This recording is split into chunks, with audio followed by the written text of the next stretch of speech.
Hello students. हमने पहले के लेक्चर में जो है सेक्सुअल रिप्रोडक्शन इन फ्लावर्स पढ़ा था और उसके parts sexual reproduction and pollination ये कॉन्सेप्ट जो है वो क्लियर कर लिए। आज हमने स्टार्ट करना है असेक्सुअल रिप्रोडक्शन। असेक्सुअल रिप्रोडक्शन जो है वो आपने इसमें डिफरेंस तो पढ़ ही लिया है कि इसमें जो होते हैं सिंगल पेरेंट इन्वॉल्व होते हैं। तो इसमें ये असेक्सुअल जो रिप्रोडक्शन है, छोटे छोटे जो बैक्टीरियाज होते हैं, छोटे छोटे जीव जंतु होते हैं जो हमें अपनी नेक्ड आई से नहीं दिखाई देते, मोस्टली उनमें होता है। तो अब हम ये जो है असेक्सुअल रिप्रोडक्शन बहुत सारे टाइप्स के होते हैं, तो कुछ टाइप्स के हम आज डिस्कस करेंगे। तो स्टार्ट करते हैं हम asexual reproduction. There are different method involving asexual reproduction. जैसे कि मैंने आपको बताया कि इसमें अलग अलग मेथड्स हैं असेक्सुअल रिप्रोडक्शन में। तो हम सबसे पहले बात करेंगे फीजन की। फीजन भी दो तरीके का होता है, एक बाइनरी फीजन और एक मल्टीपल फीजन। तो देखते हैं हम क्या होता है ये fission. In this the parents organism split up into two और मोर न्यू इंडिविजुअल। फीजन में क्या होता है, जो पेरेंट ऑर्गेनिज्म होता है स्प्लिट हो जाता है दो या दो से ज़्यादा न्यू ऑर्गेनिज्म में। Daughter cell are of two type, binary fission and multiple fission. अभी मैंने आपको बताया ये किस में होती है, जो डॉटर सेल दो तरीके से हो जाती है, या तो बाइनरी फिजन होती है या मल्टीपल फिजन। तो अभी तो आपने पता है फिजन क्या होता है। फॉर एग्जाम्पल फिजन, ये यहाँ से ये अलग अलग स्प्लिट हो गए, तो ये क्या हो गया, फिजन। ठीक है, तो आगे देखते हैं हम पहले बाइनरी फिजन और फिर multiple fission. Fission means division during the asexual reproduction. The parent cell divided into two or more cell.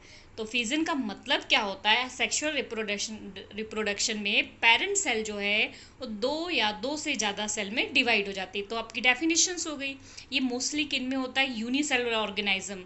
हमने इससे पहले वाले जो उसमें पढ़ लिया था कि यूनिसेलुलर और मल्टी सेलुलर क्या होता है, आपने प्रीवियस क्लासेस में 9th क्लास में भी बहुत अच्छी तरीके से पढ़ा होगा।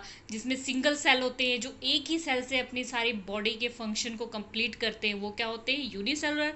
और जिनको अपनी बॉडी के सारे फंक्शंस को कंप्लीट करने के लिए बहुत सारे सेल्स की जरूरत होती है, उन्हें क्या बोलते हैं, मल्टी सेलुलर।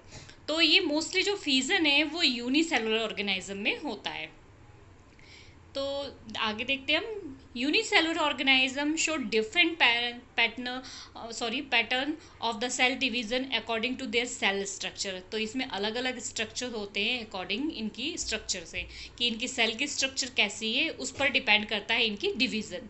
फॉर एग्जाम्पल हम ले लेते हैं अमीबा का। अमीबा जो होता है दो पार्ट में डिवाइड होता है।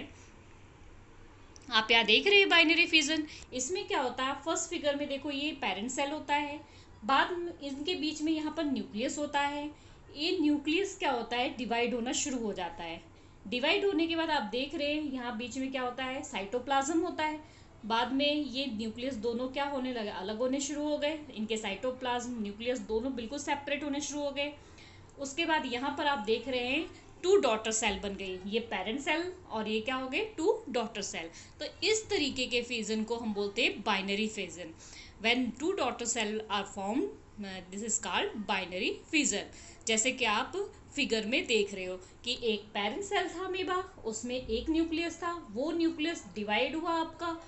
डिवाइड होने के बाद उसका साइटोप्लाज्म भी डिवाइड हुआ। उसके बाद दो न्यू इंडिविजुअल बन गए। इसमें जो पेरेंट सेल होता है पूरी तरीके से क्या होता है, खत्म हो जाता है। अब हम देखेंगे मल्टीपल फिजन। मल्टीपल फिजन के लिए सबसे अच्छी एग्जांपल है प्लाज्मोडियम। जो मलेरिया के प्लाज्मोडियम होते हैं तो वो बहुत तेजी से मल्टीपल फिजन करते हैं। तो when many daughter cell are formed, अब अमीबा में हमने क्या देखा था, सिर्फ टू डॉटर सेल फॉर्म्ड हुई थी। लेकिन जब बहुत सारी डॉटर सेल फॉर्म होती हैं उन्हें क्या बोलते हैं, multiple fission. In multiple fission a single parent cell is divided into many daughter cell. तो एक सिंगल पेरेंट से बहुत सारे डॉटर सेल्स जो होती हैं, डिवाइड होती हैं या बनती हैं, उन्हें क्या बोलते हैं, मल्टीपल फिजन।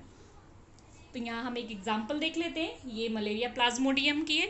इसमें बीच में जो है न्यूक्लियस है। पहले तो ये न्यूक्लियस को डिवाइड होना शुरू हो जाता है और इसके आसपास एक लेयर होती है जिसको बोलते हैं सिस्ट। ये क्या करती है, इनको अनफेवरेबल कंडीशन से इस न्यूक्लियस को बचा के रखती है। और इसके अंदर जो न्यूक्लियस होते हैं वो डिवाइड होते रहते। फिर एक टाइम ऐसा आता है कि उनकी फेवरेबल कंडीशन आ जाती है, तो जब फेवरेबल कंडीशन आती है तब ये सिस्ट क्या होता है, ब्रस्ट हो जाता है, टूट जाता है। और सिस्ट के टूटने के बाद ये जितने भी न्यूक्लियस है ये बाहर आ जाते हैं और एक एक न्यूक्लियस एक न्यू इंडिविजुअल बन जाता है, वो डॉटर सेल्स बन जाते हैं। तो इस तरीके से पेरेंट सेल क्या था, एक था, और जो डॉटर सेल्स थे बहुत सारे बन गए।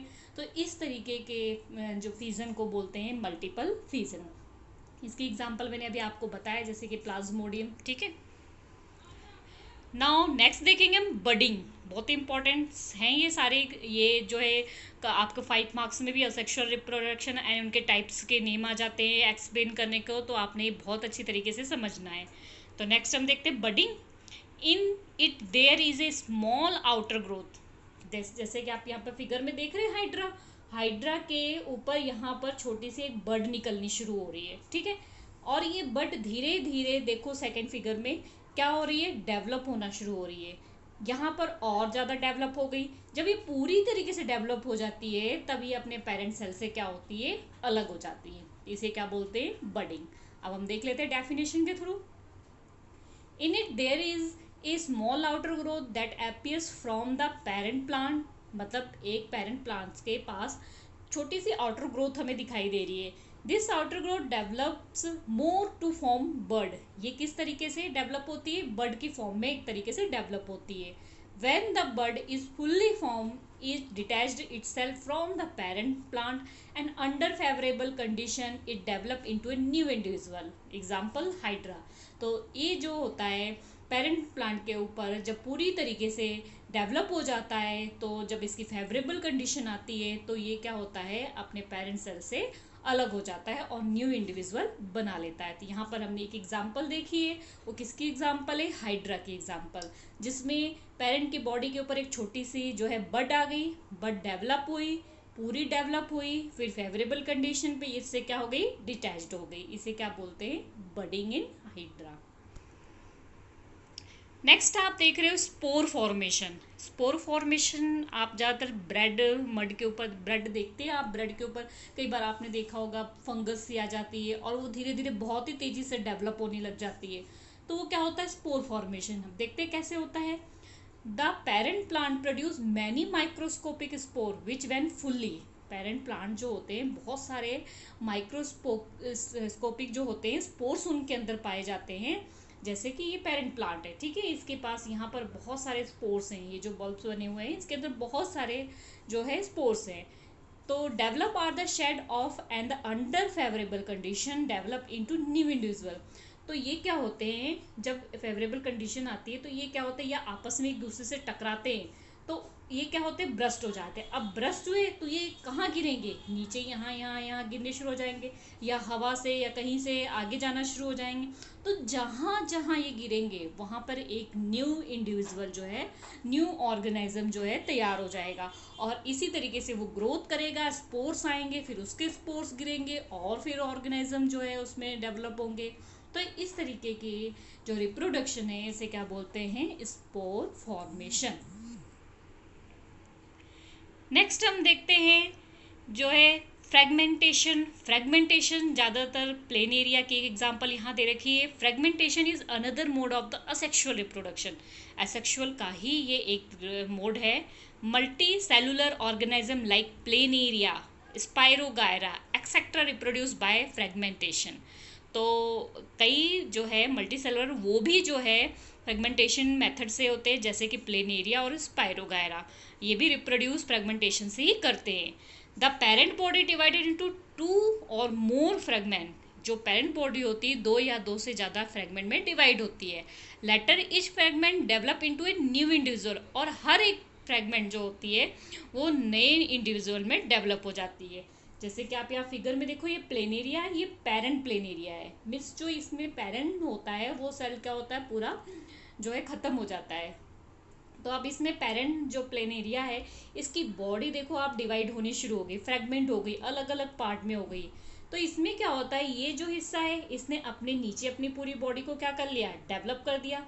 और अगर हम बीच वाले को लेके जाएं, ये क्या करता है, ऊपर अपना एक एरिया बना लेता है और नीचे बना लेता है। इसी तरीके से नीचे वाला अपने ऊपर के पूरे हिस्से को क्या करता है, डेवलप कर लेता है। इस तरीके से ये कौन सी प्रोसेस हो गई, fragmentation. Next is regeneration. Regeneration में आपने देखा होगा ना लिजार्ड को कई बार कि उसकी पूंछ अगर आप जरा सा भी टच करते हो तो वो डर से क्या करती है, अपनी पूंछ को छोड़ देती है, अपनी टेल छोड़ देती है, और बाद में फिर उस अपनी दोबारा अपनी टेल को क्या कर लेती है, डेवलप कर लेती है। तो वो भी रीजनरेशन की एग्जाम्पल है। तो when a lizard lost its tail, it grow a new one. This is known as the regeneration. जैसे कि अभी मैंने आपको बताया कि लिजार्ड जो होती है अपनी टेल को लॉस कर देती है, लेकिन वो क्या करती है, फिर से उसको डेवलप कर देती है। इसे ही क्या कहते हैं, regeneration. In many organisms, they are the specialized cell which is the differentiate and grow into a new individual. इनके अंदर क्या होता है, स्पेशल सेल्स पाए जाते हैं जो कि जो भी उनका पार्ट्स डैमेज होता है उसको क्या करते हैं, दोबारा से डेवलप कर लेते हैं। लाइक जैसे hydra, planaria also so regeneration, ये भी रीजनरेशन कर सकते हैं, हाइड्रा और planaria. In this organism, when the cell divided into numerous pieces, each piece the proliferates and the differentiate to the regenerate new organism. तो इनके हर एक पीस जो होते हैं वो अपने आप को पूरा डेवलप कर देते हैं, अलग अलग रीजनरेट कर लेते हैं। जैसे कि एक एग्जांपल हम देख लेते हैं स्टारफिश की। तो यहाँ पर आपको पूरी स्टारफिश डेवलप दिखाई दे रही है। अब ये स्टारफिश का ये हिस्सा कैसे भी क्या हो गया, डैमेज हो गया, टूट गया, जैसे मर्जी। तो ये क्या करती है, यहाँ से अपने जो है डैमेज पीस को या डैमेज अंग को क्या कर रही है, दोबारा से रीजनरेट कर रही है, और यहाँ पे दोबारा से पूरी तरीके से रीजनरेट कर लिया। इसी तरीके से अगर आप देखो कि इसके ऊपर वाला अगर किसी तरीके से जो है डैमेज हो गया या कट गया, तो वो क्या करता है, ऊपर वाले अपने हिस्से को क्या करती है, रीजनरेट कर लेती है, और दोबारा से फुल जो है बन जाती है, जो फिश है पूरी तरीके से कंप्लीट हो जाती है। तो आज के लिए इतना स्टूडेंट्स। एसेक्सुअल रिप्रोडक्शन में आपने ये टॉपिक्स आज पूरी अच्छी तरीके से कंप्लीट कर लेने हैं। फिजन में कौन सा हो गया, multiple fission and binary fission, ठीक है। उसके बाद बडिंग, हाइड्रा में स्पोर फॉर्मेशन और रीजनरेशन, ठीक है, फेर्मेंटेशन, ये सारे पार्ट्स आज आपने अच्छी तरीके से विद डायग्राम्स जो है कंप्लीट कर लेने हैं। नेक्स्ट हम लेक्चर में पढ़ेंगे vegetative propagations in plants. Okay students, I hope आपको समझ आ गया। तो प्लीज़ लाइक, सब्सक्राइब और शेयर करना ना भूलें।